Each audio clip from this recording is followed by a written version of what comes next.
I'm going to touch on slavery for this fourth part of Made America 250, which is a project where I'm focusing on people, places, and projects that made America the 250-year-old social entity that it is.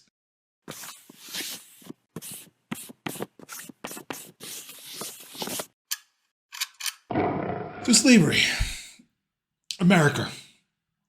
How separated can these two things be? I don't think you can discount it. We've talked about George Washington in the first one and just the founding of the nation, getting over tyranny and deciding this is what we have to do. We have to leave the British, this taxation without representation sort of situation. We got to establish this new country. Then I talked about James Madison writing the Constitution, those significant and important and at that time relatively unique ways of structuring a country and saying this is what it's going to constitute. The governing body of this social entity is going to be this way. We're going to have certain power in the people, established in the people. We're limiting what the government can do and focusing more on what the people have the liberty to do. And the third one was Thomas Jefferson. He was talking about individual liberties and how much he was significant in including that in these founding papers. Because even the founding fathers that were doing these things, they still had certain situations where they just didn't like the government that was there. They didn't like the British, but some of them were probably okay with having their own form of royalty and their own form of monarchy in a different sort of situation with them on top. I just recently saw this meme of Timothy Chalamet. He's playing Maudib in Dune, and it's just like, dictatorships are bad because they didn't have me in charge of it. Let's try me in charge of it, and that will be okay. So there's a lot of that going on when people think, okay, the government is bad not because of the idea of having this entity that has this control over people and limits the freedoms and liberties that people have. It's because they don't have good people controlling them. The people are not smart enough. They're not in keeping in touch with the greater good. So we need to do that. But no, Thomas Jefferson came in and was like, we need some individual liberties in this. And even though we've just left this system there from the start, we're starting with the Bill of Rights. They had the Declaration of Independence first. Okay, we're independent. What are we independent from? But what structure do we need? Okay, the Constitution. Then the Constitution is set. We really like this. We've put on our thoughts on this. But then what are we going to do right after that? The Bill of Rights, which is the first 10 amendments. And they presented 12 and then they changed it down and they said, okay, 10 are actually being ratified. And there's a process of changing certain things. But throughout this whole time of liberty and justice and the pursuit of happiness, slavery was going on. People didn't have the liberty. They didn't have the pursuit of happiness in that sense.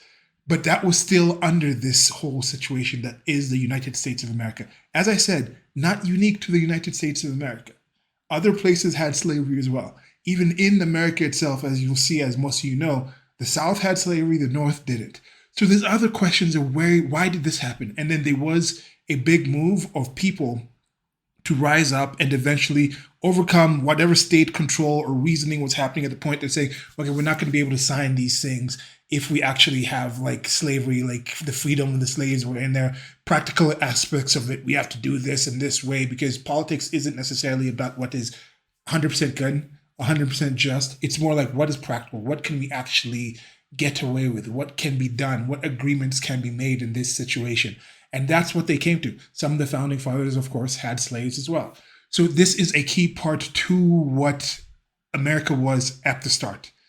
The liberty that people have today, yes, you can say there's challenges in different races and different places, but everyone in the United States of America, most of the people in general, in groups, are a lot more free today and able to pursue what America, I think, was at the start, that liberty and justice, what was in the Constitution, what was in the Bill of Rights.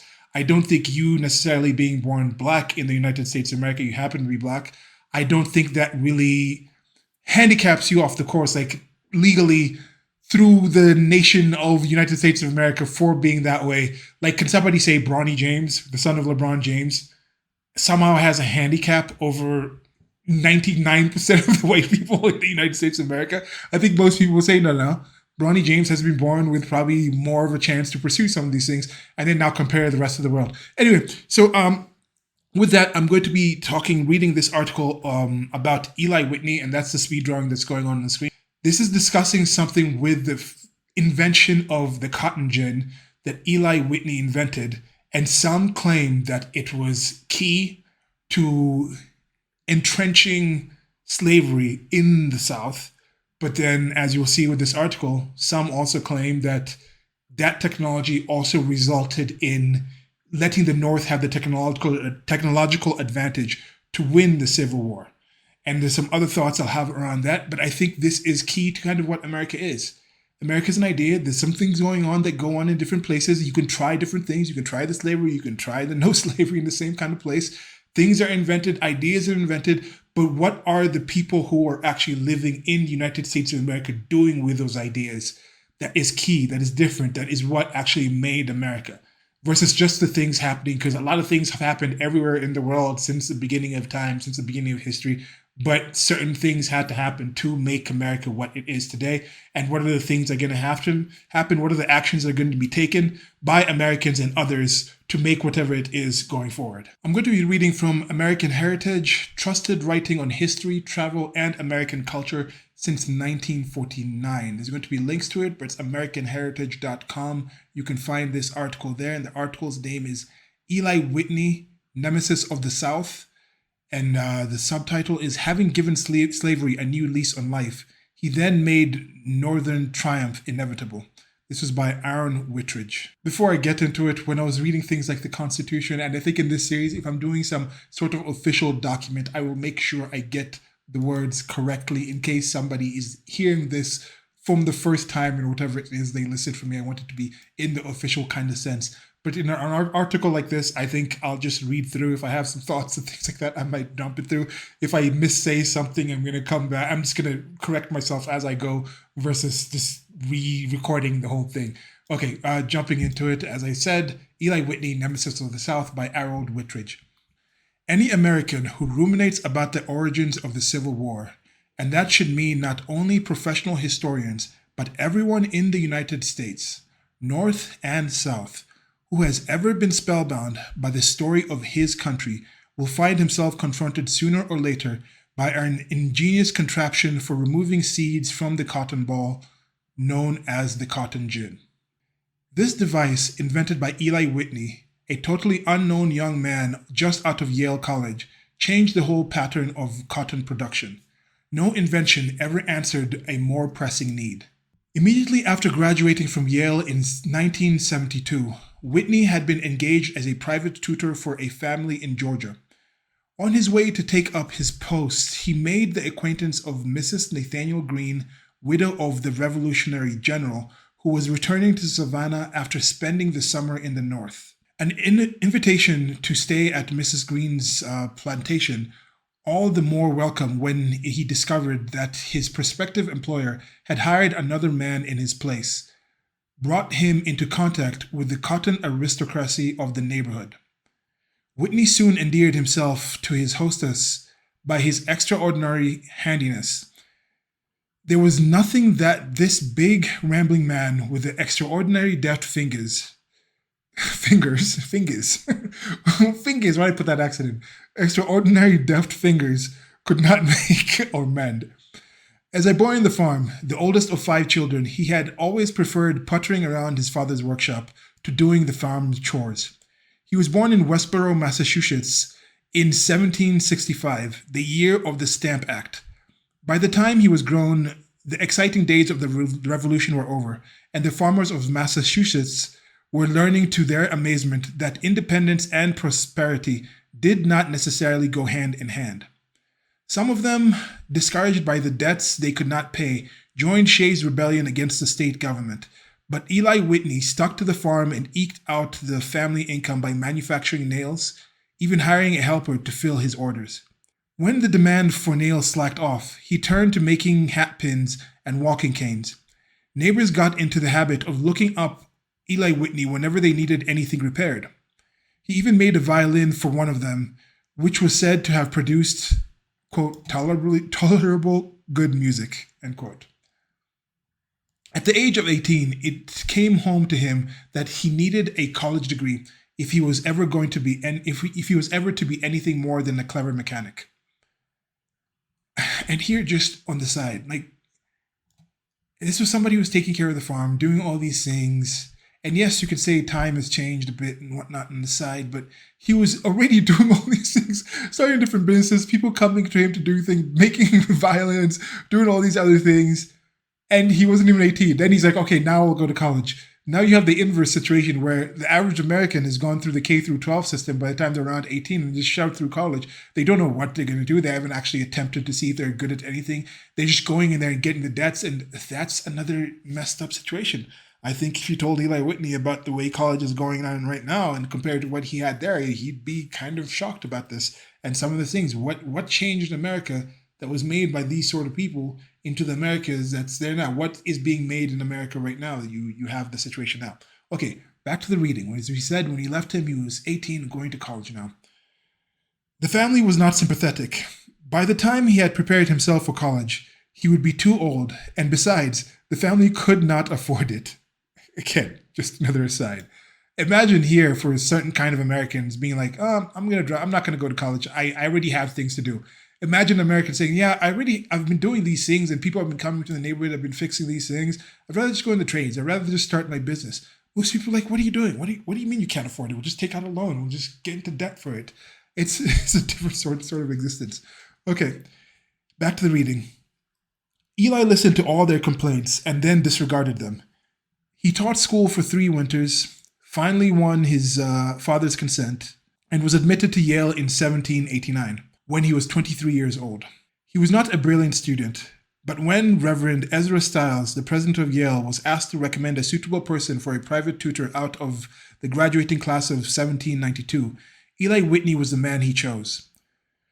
Though he was not planning to become either a minister or a lawyer like most of his classmates, there was something about him that inspired confidence. Evidently, Mrs. Green in Savannah had faith in him too.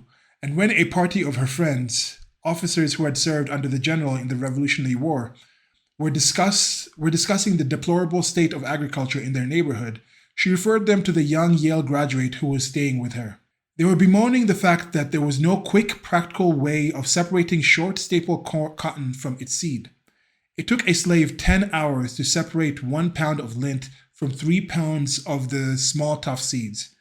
Under these conditions, no one in the South could afford to grow corn. And yet, in other parts of the world, cotton was becoming a semi-precious commodity. Gentlemen, said Mrs. Green, tell your troubles to Mr. Whitney. He can make anything. Mr. Whitney could and did. Within 2 weeks, he had produced a model of the cotton gin, an ingenious device which was destined to have an ultimately disastrous effect upon the people it enriched. By the process he devised, the cotton was dragged through a wire screen by the means of 2 cylinders revolving towards each other. The revolving brush cleaned the cylinders and the seeds fell into another compartment. A later model run by water power could produce 300 to 1,000 pounds a day. So if I'm getting this right, that's a 300 to 1,000 times increase in efficiency by using the water-powered model that happened later. I think that's the link. You can say they would definitely work, slaves were working at least 10-hour days.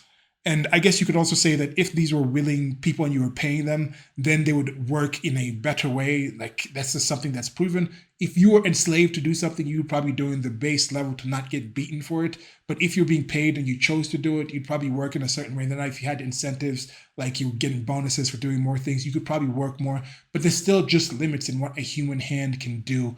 And in this situation, maybe if you doubled it where it'd be 2 pounds in 10 hours, that's still absurd with the changes that happened. And now just keep in mind how many things occurred that weren't developed because people were like, okay, it's good enough to have slaves to do this. But if there wasn't slaves doing it, if there was people being paid to do it, and like, okay, you're paying somebody else to hire this and do this in a better way, how many more technological advances could have come if you didn't have the ability to have slaves? Like post-slavery, there's been way more technological advances, I would say, than in the times when slavery was commonplace, because people would be like, hey, we can actually invent more efficient ways of doing some of these things. But more on that later. Okay, back to the reading. Whitney wrote to his father that he hoped to keep his invention a, quote, profound secret, unquote, but rumors spread so quickly that long before he could get to Washington and take out a patent, his workshop had been broken open and his machine examined. The marauders discovered that the gin was easy enough to copy, and on the strength of what they saw, they planted cotton on a scale never dreamed of before. In 1792, the United States was exporting only 138,000 pounds of cotton. 2 years later, that figure had risen to 1,601,000 pounds. It's absurd. Never had an invention made such an immediate impression on society abroad and as well as home. A few things here. I got issues with like some of the patenting and the things like that, but at the same point, the stealing. And then now in this situation, he had to travel from, this was Georgia where he was. Where was he again? Savannah, Georgia, I think that's where, if I'm getting this wrong. No, Yale. He came from Yale. And then he was with, where is this place? I don't remember. But anyway, it took some time for him to actually get to DC where he could do the patent. He couldn't just patent it from where he was. And people just broke in and stole the idea. But if the idea was that simple to do, how come nobody else had thought of that idea yet before? Like, that's the kind of weird thing. It's like, where do ideas come from? Where do things come from? Where does America, what made America the place it is? Why does America have so many more people inventing things per capita than any other place? Like, what makes those kind of conditions for it? What makes the Eli Whitneys versus the people who broke in? The people who broke in are everywhere. Those sort of people have always existed, still exist, and will continue to exist. But the exceptional people are the people who have the ability to invent something and create something in this kind of sense. Anyway, back to the reading. In England, the invention of spinning frames and power looms had created a demand which could be filled only from the southern states.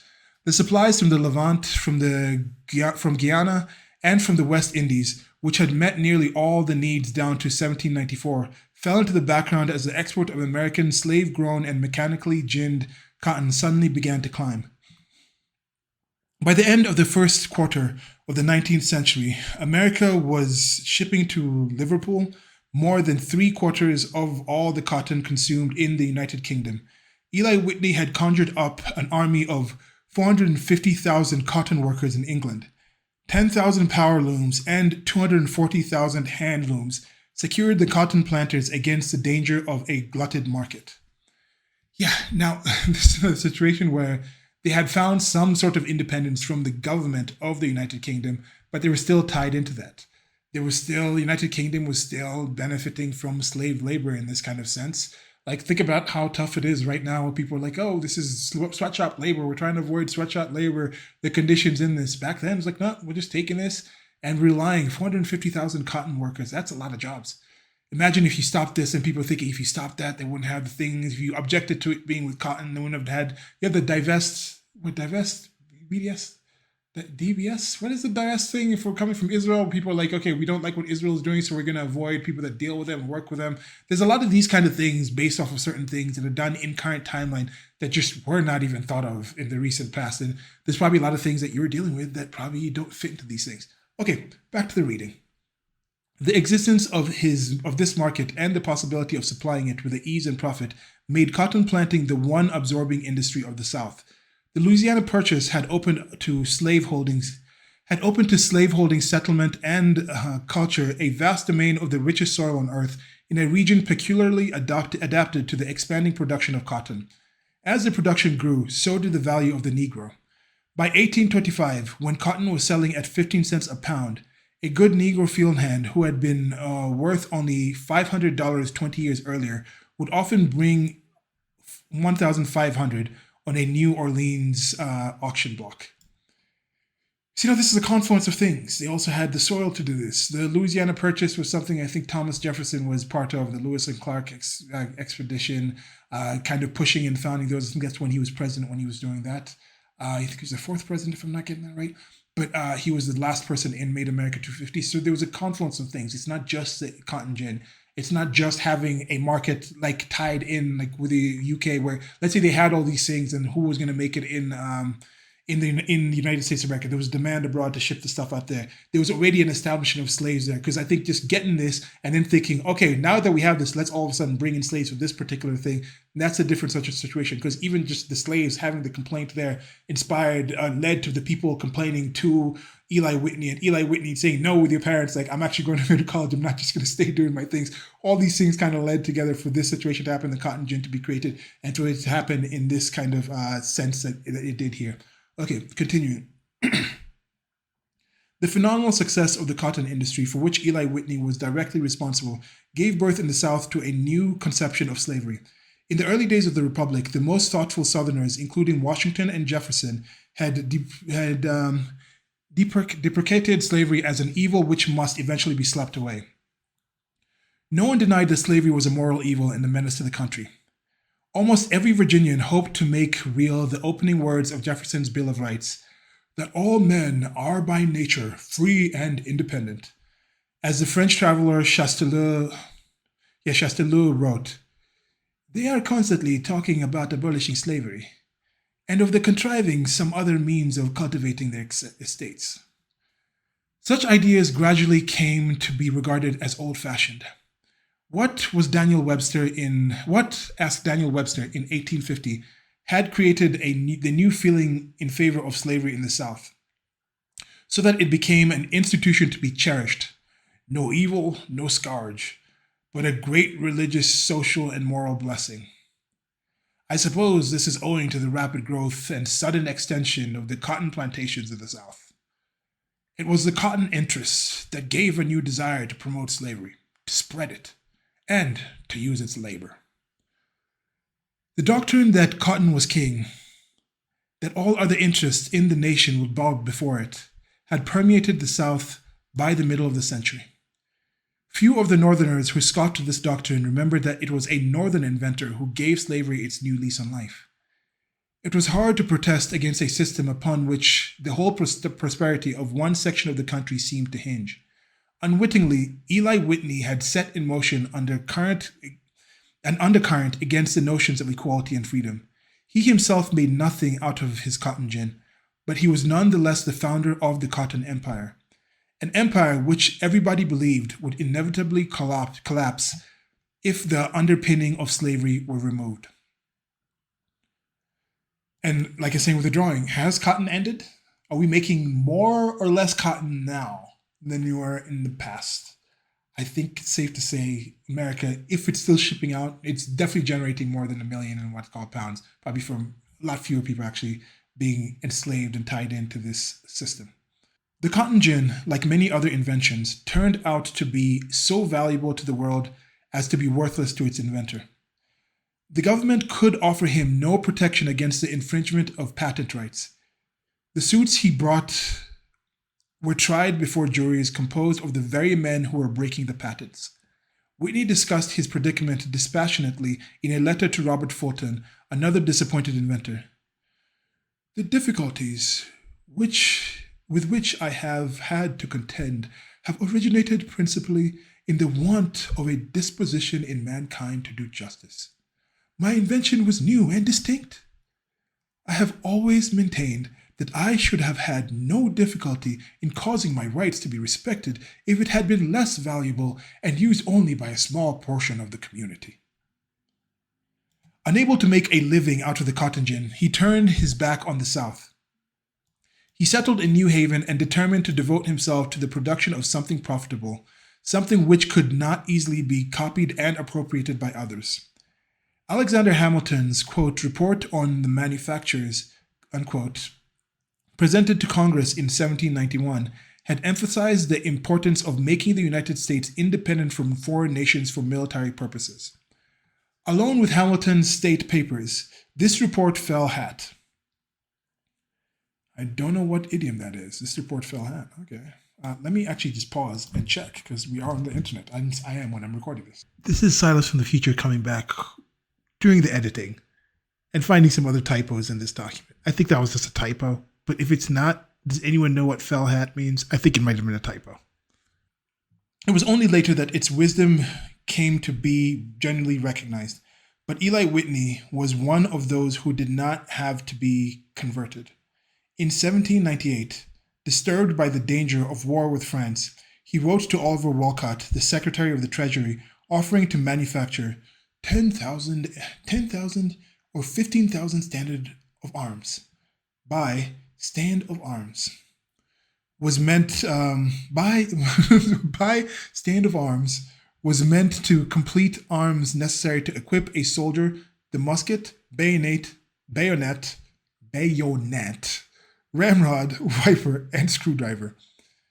After some haggling and the offer was accepted, Whitney journeyed down to Washington and returned to New Haven with a contract in his pocket for 10,000 muskets costing $13.40 each, to be delivered within 2 years.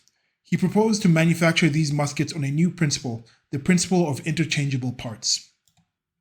Here was a man who, as early as 1798, could visualize the government's need of a constant supply of firearms, who could devise methods and production that would guarantee such a supply, and who, handicapped by the lack of a machine that would enable workmen to cut metal according to pattern, proceeded to invent one which has remained unchanged in principle for a century and a half.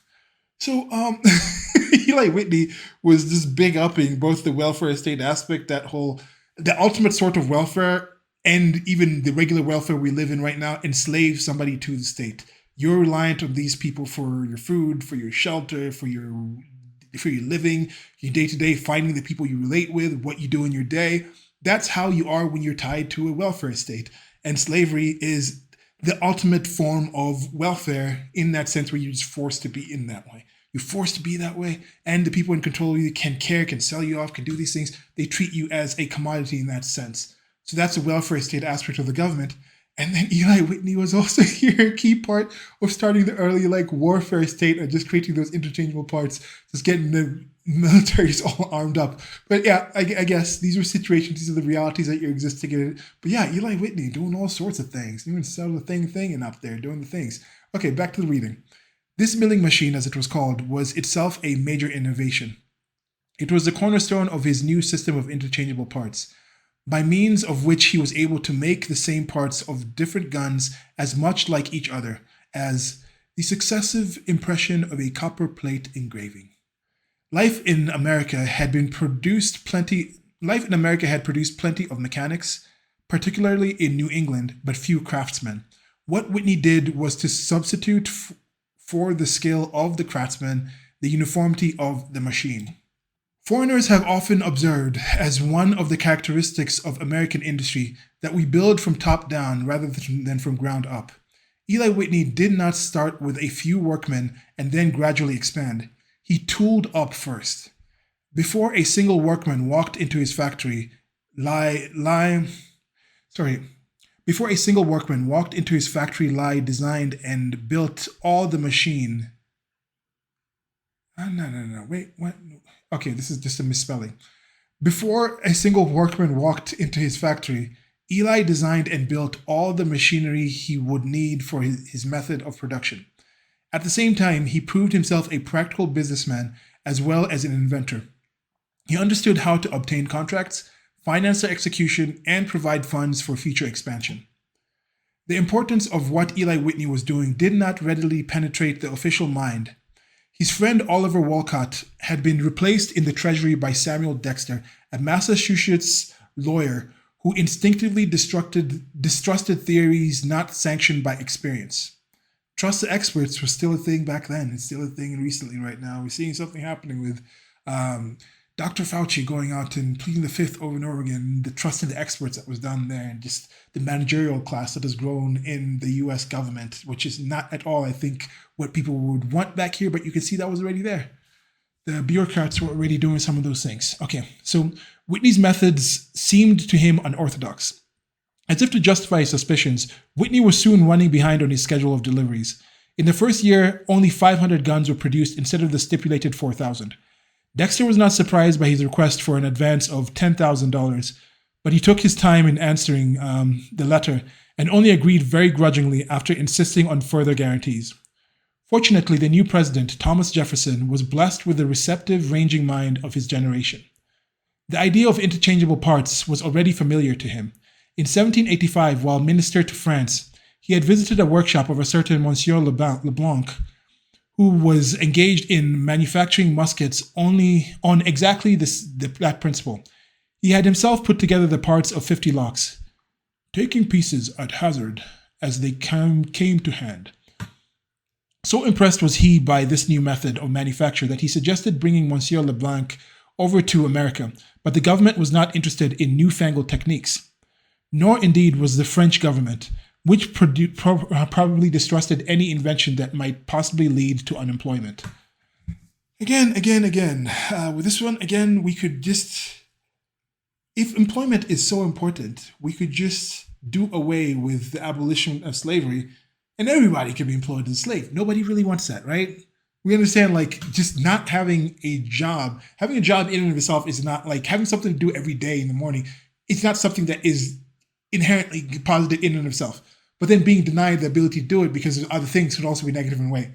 But anyway, but just it's interesting to see, like, governments since time immemorial have been about this thing. They're more focused on other things versus how efficient is the actual thing that we are producing. Some of the things are allowed to happen for various reasons. They're distrustful and newfangled techniques.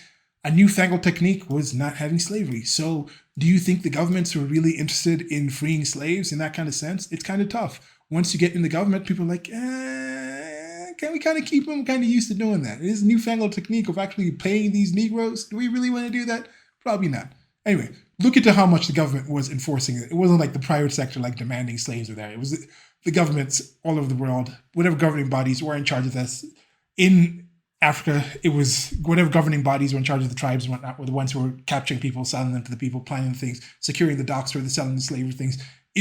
Slavery in itself, I know it's kind of tough to kind of organize this thing without some upper body like force kind of people kind of using that kind of situation.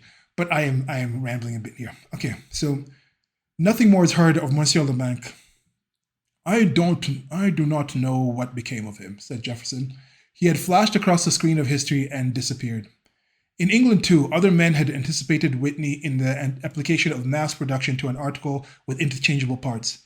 Joseph Bramah, the great machine designer, and Marc Brunet, a young French royalist officer who had been driven out of his country during the Revolution, had manufactured pulley locks on this system for the British Navy. But it was left to an American to develop the process and to put it in service of mankind. Now, this is another thing with the patents. Of course, when you just go in and break into Eli Whitney's lab or workshop and steal the things, that's clear theft. But there are times when human beings, are witnessing the same things, and then we react to them in some similar ways, and we could come to similar sort of inspiration and inventions at the same time. And then is it supposed to be just because I happen to be closer to Washington, D.C., and I sign a patent, then all of a sudden it gives me the justification to prevent you who also invented the thing from getting it? That's not for me. Maybe there's arguments for why it's done, and some of it is also just maintenance. That's just the way things have been done. And as we've seen, that's kind of how governments and people in general, we kind of just like things continuing the way they are until we are proven and shown that this is actually far superior. And it takes some time for a few people to switch over, and then everybody switches over, and then you now stick on that one thing, and that's the way we do it until again somebody comes with something new, and then we switch over. This is how society works, the zeitgeist and things like that. Okay, Whitney himself probably never realized how far his system would reach. The new technique, which had been adopted as a defense measure for the manufacture of firearms, would soon be no less applicable to the other industries. The Connecticut clockmakers began making brass clocks instead of wooden clocks as soon as the advantages of interchangeable manufacture were recognized. Elias Howe and Isaac Singer followed with the sewing machine, and before the outbreak of the Civil War, Cyrus McCormick and his rivals were producing the harvesters and reapers that rolled back the frontier and revolutionized farming the world over. Now again, that one there is like, this is something that philosopher Stefan Molyneux pointed this out. I haven't heard anybody else quite put it in this way. He was talking about how some things need to be stopped just because they're bad. And if the founding fathers were better people and maybe could think about things in a different circumstance, and they would say, look, we understand we're leaving a tyrannical system and we want to start this thing new and we need these people. But let's, for the break, just for the virtue of slavery being evil, let's just not have this evil in our start. Don't put this evil on the United States of America. Don't put that evil on me, Ricky Bobby. Don't you put that evil on me. Don't you put that evil on the United States of America, founding fathers. If they just did that.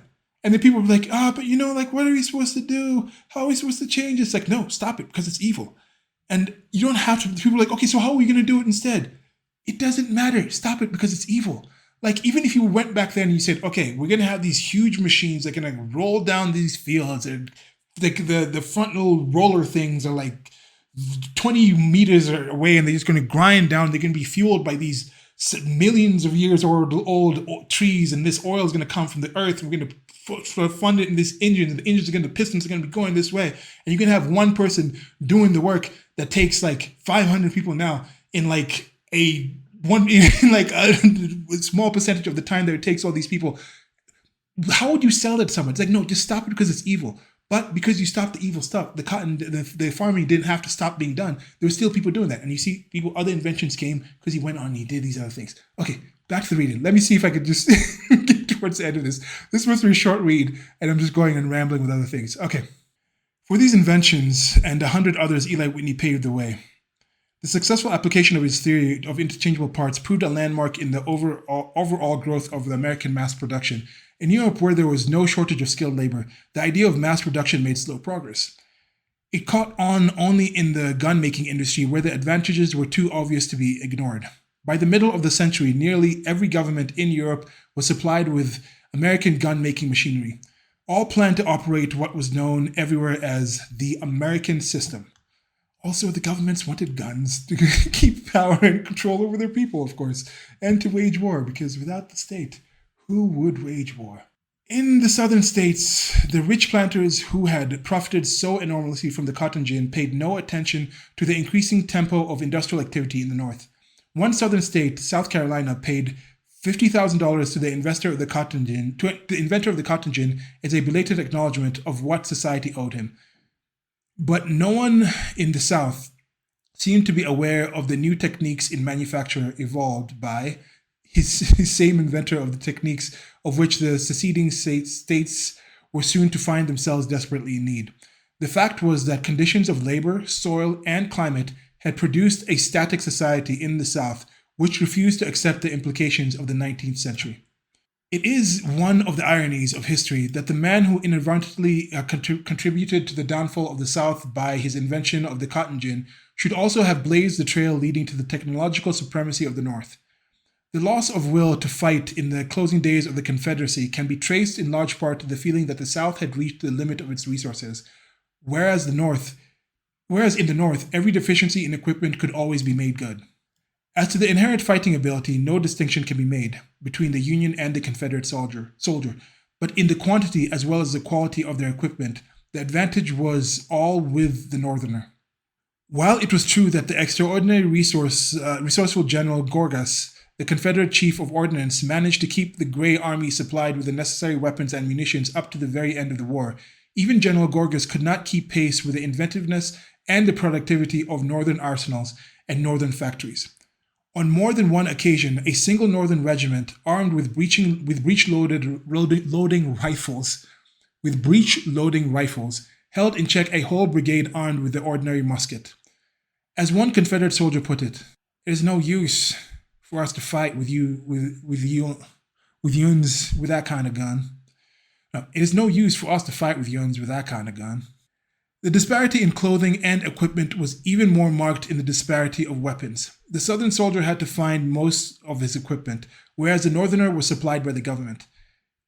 If the Northern soldier faced privation, as he often did, it was the fault of old shady contractors and incompetent quartermasters. The New England factories were turning out all the uniforms, the boots, and the varied accoutrements he could possibly need.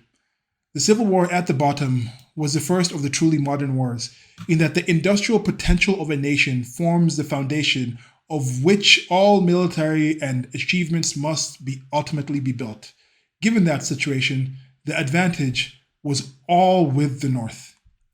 Before the war even began, William Tecumseh Sherman, I really like that name, Tecumseh. William Tecumseh Sherman warned a Southern friend that a purely agricultural nation like the South could not hope to fight against a nation of mechanics. "You are bound to fail," he said sharply, and events bore out his contention. As the war progressed, the entire Southern economy came under intolerable strain. In the end, it simply became impossible for the Confederacy to carry the burden any longer. But the North could produce, in almost any required volume, the infinite variety and number of goods needed to support a nation at war. For this technique it was, to a large extent, indebted to Whitney. Eli Whitney died in 1825, long before the irrepressible conflict had cast its shadow over American history. He himself was unaware of the part he played in the expansion of slavery, just as he was unaware of the mighty industrial forces he had set in motion. He had invented the cotton gin, and he had manufactured muskets on a new system of for a war against France that never materialized. But by the two achievements, he had affected the whole course of American history. By the first, he riveted slavery onto the South, and thus created a tension between the two sections of the country, which could only be resolved by war. And by the second, he gave an impetus to the mass production of inexpensive goods, which has created what the world knows as the American standard of living, and which has reunited us, in spite of all differences of our backgrounds, into an amazingly homogeneous nation. That's it. Now, is it an homogeneous nation? I think considering how many cultures and ethnicities live there, it is pretty homogeneous compared to other countries with even less diversity, actual diversity that I'm talking about in that sense. But yeah, this is part of America. This Made America 250 series, again, is me trying to sort out the difference between the American dream / nightmare versus the American reality. I have experienced from living in America for the limited time that I have lived there, different parts and aspects that showed me that what I heard about America, what I lived through America, was a lot greater than pretty much anything that I'd heard of it.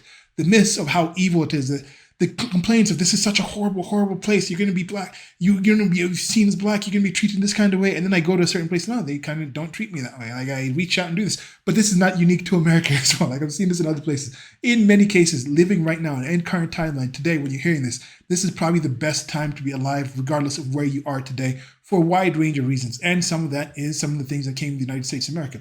Now, you have someone like Eli Whitney. For some people, they'll just remember that's that bastard that created the cotton gin, and then the cotton gin led to slaves being kept longer and things like that. But this other aspect of his life, it's like, hey, he created this thing, and this gave the North a different edge against the South, and they were able to do all these things, and many things that we still do today, even like the cotton gin, like he had there, still kind of work on the same thing, just upgraded, like a Pokemon kind of just changed to like a different form and whatnot, but it's still the basic things in there. But it was the man who did something, and then other things happened through the actions of other men that made those things into something else. Eli Whitney was not doing this saying like, let me solve this situation so we can keep slaves longer. But some of the people who came and stole it from it were like, okay, well, let's just profit from this. And then some of the people were just like, let's profit from this. I'm just profiting because I have slaves. I'm sure there were some people in there who were like, I am doing this because I hate these Negroes and I want to keep them under boot. But I don't think the majority of people were doing it in that kind of sense. On the other aspect, he wasn't thinking, let me do this because eventually we're going to go out there and the North is going to go and free the slaves in that kind of sense. But still, the things that he did give him that edge. The fact that there was a demand for this in the North because they didn't have the ability to enslave people to do certain things, they were able to see the preference and the benefits of actually having this new technology to do things in a more efficient way. And you see they applied it to many other things besides guns. And they were able to exist and overthrow the people who had kept and be ossified with that slavery, which slavery also enslaves you as the slave master to those slaves. You got to protect him, you got to feed him, you got to watch for rebellions and things like that. Whereas it's just getting in a win-win situation with people who are voluntarily there. That's just a preferable way of living. It's a preferable way of existing. And I think part of what gets the United States of America to be the place, from my experience, is they give you as many opportunities as possible to do that. So take away that initial slavery that existed at the start. Don't enslave yourself to that slave mentality right now in the present.